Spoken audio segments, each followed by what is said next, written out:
Well, welcome to this week's episode of One Question Wednesday, your opportunity to ask me any questions, and I will do my best to answer them. So, today's question comes from Sandy, and Sandy is from Connecticut.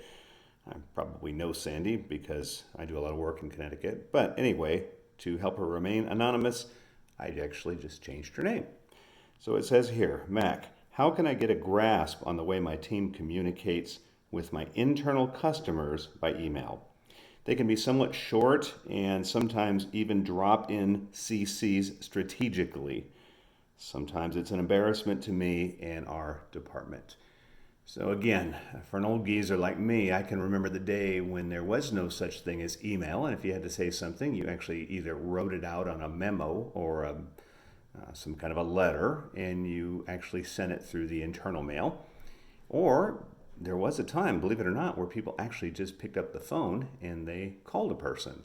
And then came email, and email gave everybody a lot of convenience. And for people that were not really comfortable actually talking to somebody, well, then of course you could just write an email.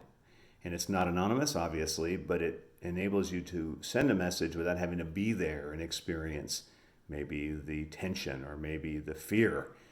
And so what's happened now is, and I won't say it's a generation thing. People say these kids these days. No, it's not. It's mostly old people like me that do this nonsense.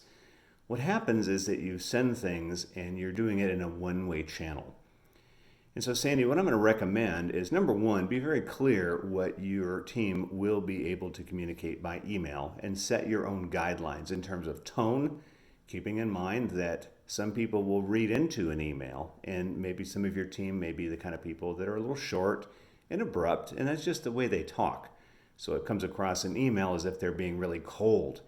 And so you have to kind of send these with the receiver in mind. But maybe a second way to do this is to never ever say something by email that you would not say to a person face to face. And all this nonsense of CCing people in is no different than when we were kids and you'd have somebody that would tattle on people. That is the worst possible thing you can do. And if you blind copy somebody, that is the ultimate in being a big wimp. So never ever do that. Communicate clearly. Here's how we will talk to our customers as much as possible. We'll use the same tone in an email that we would use if we were meeting them face to face. Secondly, we are going to make sure that we are not just going to copy people in just to tattle on them or to cover our own ass. That's not right either.